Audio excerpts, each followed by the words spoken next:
Welcome everyone back to Pommy and Oz. Hope we're all doing really well. If you're new around here, make sure you hit that like button, hit that subscribe, and if you want to become a member, you can become a step further to support the channel. Link is in the description to do that. Costs a cup of coffee. We do live streams and giveaways. They'll be ramping up now around Christmas period. So thank you very much for your support. And we're here today to do the most exciting one for me personally, review Carlton's off-season and look ahead to next year. So without any further ado, let's get into it. So let's look at the off-season then. They head into this at 25 years old average age, which puts them 6th. Interesting enough, only 63.9 games played across the list, which makes them 14th. So they're really at a higgledy-piggledy. They're not a young side anymore. They're in that bracket now of where we're talking about premierships, but the inexperience is there. So this is a real work in progress for the Blues and something that they're learning together. That is a real big part of this rebuild. They are learning on the job together.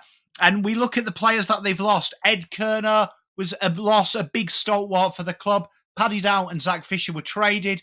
Josh Honey, Lockie O'Brien, Sam Philp, all being delisted, which isn't a big loss to the Blues. And obviously Lockie Plowman, after his long service, he retired. So really experience left, but nothing really there that really dramatically affects it. A bit like the other clubs. They haven't really lost anything that you would deem best 22 or irreplaceable. And they've gone about this draft with a strategy like a lot of clubs do. Carlton last year targeted certain factors of players, particularly the outside run. This year, they've targeted heavy owners on good kicking with some PODs in certain positions. So let's get into what they targeted. And they picked up Elijah Hollands, Ollie Hollands' brother, 189.86, a former top 10 pick, could have been pick 1 that year as well. There was heavy rumours. Only managed the 14 games, 9.9 disposals, 2.5 score involvements, 1.8 inside 50s, and 0.4 goals in the 14 AFL games he's played. However, in Gold Coast admission, which was a very interesting exit interview, if you will, from their list manager, they did talk about they did play him out of position, and we did see him end up more in the pocket, occasionally on the wing.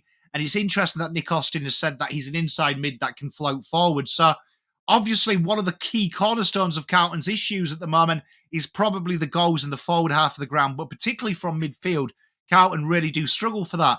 And PODs are a big thing. Carlton don't play a particularly quick game style, and it's not for the want of trying. They're looking for different avenues through that midfield. So Elijah presents that opportunity. Had a few off-season issues, let's say, off-field, but in a good culture and a good system, I expect this guy to fly and us all get around him. I really did like this pickup. I've always been a big fan of Elijah from when I covered the draft back then. So I'm a big fan of this one. This is a guy here that has class and has talent. And effectively, they've replaced Dow, who's never quite got going, with Elijah Hollands in that midfield spot. It's going to be a real interesting battle when he starts in the VFL. He's gone up against Jackie Carroll and players like that. And I suspect that he'll be looking at Cunningham to really put some pressure on him and get them mid-minutes, but also be able to play at half forward, which he's a very dash goal-kicking type player. If he gets around it and gets himself in shape with his baby brother, he could be a great acquisition. We talked about goals in the front half. That's probably where Carlton are a bit shy. It's interesting that Owies and Motlop do average just under that 1.5 magical mark, but it doesn't feel like they take games away. Definitely there is a chance with Jesse as he goes on. Owies is more of your consistent workhorse, but Orazio Fantasia is that man. 99 games, 11 touches, 3.9 score involvements, 0.8 tackles inside 50 and a goal a game, 180 in 73 kegs. And if you're looking for bang for buck, Orazio is that type of player. And this really presents a really exciting opportunity for the Blues. They have got a guy that is stone-walled, very good at what he does, especially in that forward half of the ground. And especially when you look at Carlton's list makeup, they're all babies in that forward half of the ground working off Curnow and Mackay. So the fact that you've got Orazio there, just even at training, to pass on what he does, is that this guy can kick bags. And if he can stay fit, it's probably his third and final opportunity at a club. There is no doubt this guy is class. is class and he is game-breaking ability. So I really like this pickup. It came free, and you can't ever sniff up a free meal, can you? If he can get going, he could be the difference. But I really do like what it's going to instill into Durden, Owies, Motlop, and really create that competition of a guy that, when fit, is arguably our best small forward. And then we started hitting the draft, and my boy, Ashton Moyer, he came in from Glenelg, a stellar season in the under-18 championship, which is the worst of his stats, really. It's always a good thing. At 187.85 kegs, we needed a conduit at high half forward. We've got Martin. Ideally, you have two of them. You are laughing, particularly when you look at how the top teams play. Melbourne, Collingwood, they work this half flank very hard as an exit, and it's probably what allows the deeper entries, and it's where you see the teams with a higher scoring percentage than Carlton kick on. And Ashton is pure class. Even though he's 187, he can play that smaller position as well. He's incredible in the air, kicks elite with both feet.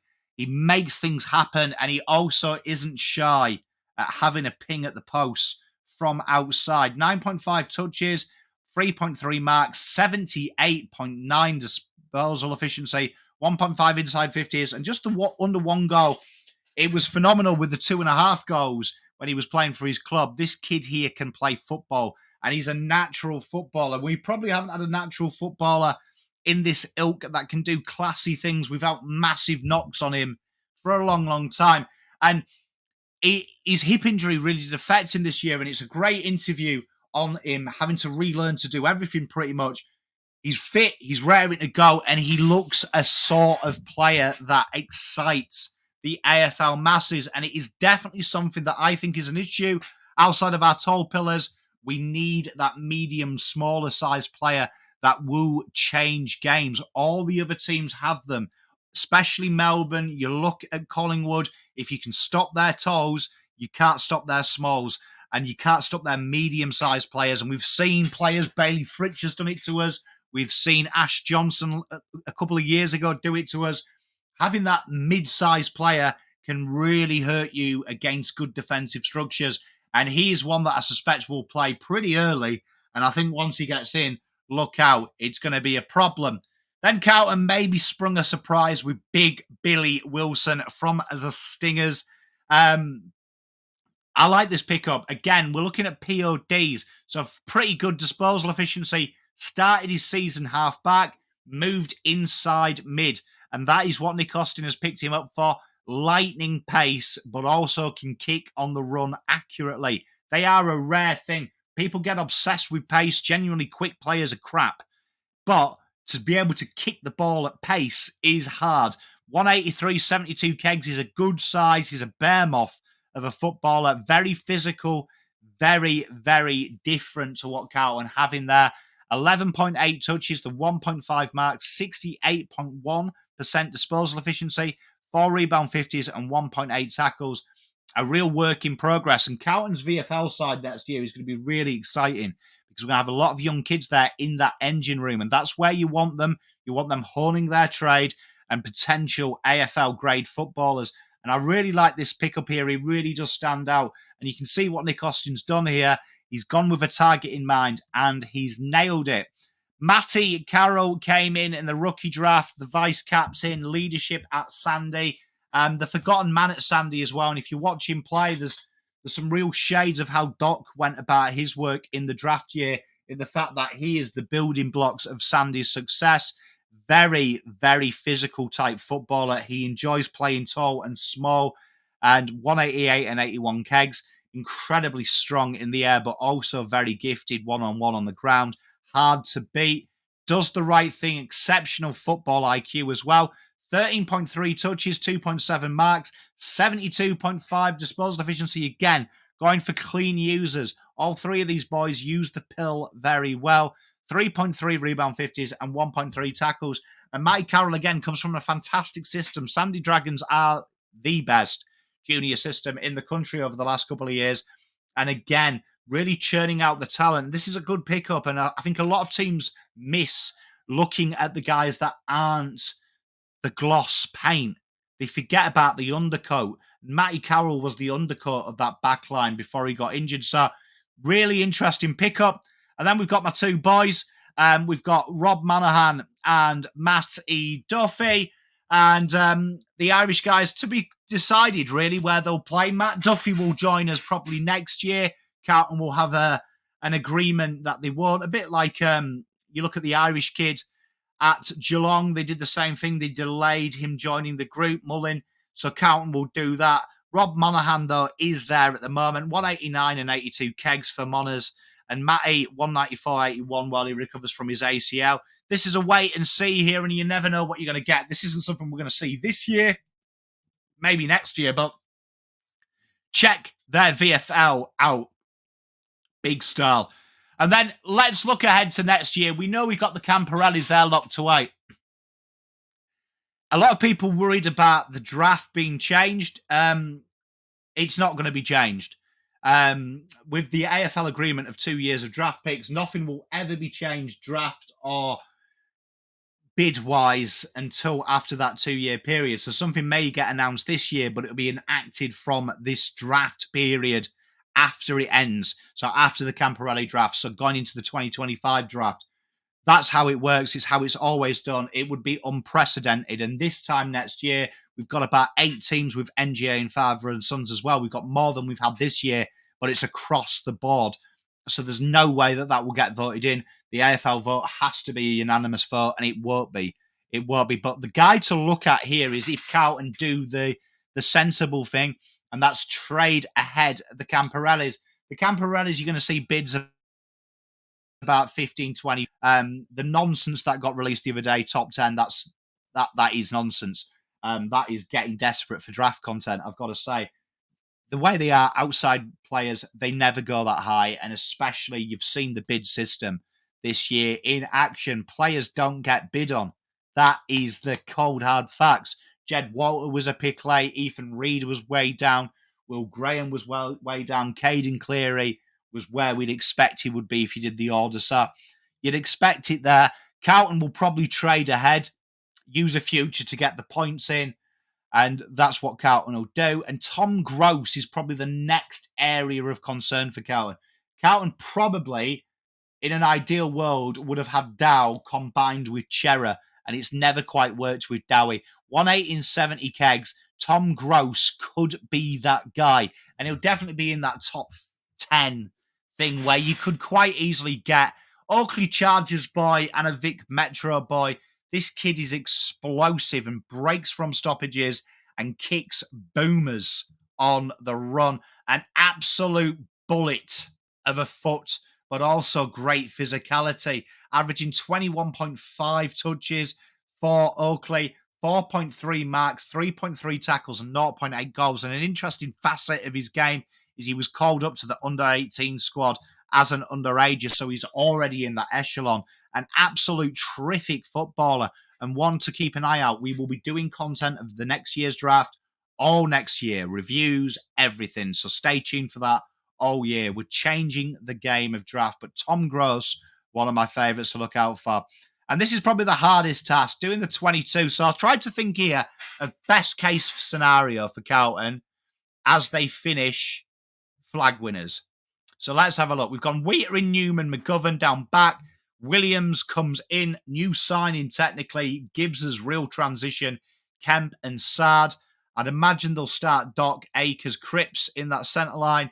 Martin, Mackay and Cottrell. Fantasia, Motlop and Kerno. I think that's the dream. I know people might say, oh, he's Durden. I think the dream is having 2 dynamic small forwards and then one workhorse and one conduit there. TDK, Sam Walsh and Chera, I think that's a no-brainer. Mark Pitternet is a really, really interesting one for me because we know he's there. And then the next 3 are really hard because I think it'll be horses for courses. I think George Hewitt will come into this discussion as well. It'll be interesting to see Zach Williams. We know he trained with the midfield group last year. Is that something they look for? But you'd imagine here that it will be, and I've put them here and I want to just talk about this. I reckon George Hewitt will be either Cunningham or Moyer. I reckon that will be what it is. Ollie Hollands will come in here. so they can spread Doc on the ball, whether Doc becomes on the ball, and then I think it would be between Ashton Moyer and Cunningham. And I think Ashton Moyer may get him because I think the idea of playing Martin and Moyer makes Carlton a real potent threat. But there's about 12 players here that you could make an argument for that I expect to see in the conversation. Marchbank isn't named here. It's going to be really tough. Jack Silvani's a Carlton go with that. I don't think they will go with a ruck thing. It looks pretty much that's a break glass in case of emergency. I think it'll be a really interesting selection because you've got a lot of players, and then you've also got to see the development of Matt Kennedy. He's forgotten about. However, I do think he's probably on the outer. The fact he's one of the midfielders that has played down the back, and that does seem to be Voss's indication that they are 5th, 6th, 7th cab in the rank. Be a really interesting one. Like I suspect that interchange there would probably look like, dependent on Moyer's development, it might be Moyer, Ollie Hollands, and Elijah Hewitt, and obviously Mark Pitner is a lock. We can't argue that. We know Voss likes the 2-ruck system. But look out for Elijah Hollands. People like that, they're really going to put pressure on Matt Cottrell. Everything Cottrell can do, Elijah can do at a higher skill level. Remember that. Cottrell is a workhorse. Elijah has the talent. So this could be a really interesting one. And then we've got players like Pomcotter and Boydie. And that could be a really interesting facet. I warned you last year, Zach Williams is the myriad of both of them in one player. Could be an interesting one, but a real fun exercise for Carlton, and one we should be excited about. But before I go, shout out to my eldest son, David. It's his 9th birthday today. Much love, little man, my son and heir. Love you to pieces. Look after yourself. Stay safe. Have a fantastic weekend. And until next time, peace.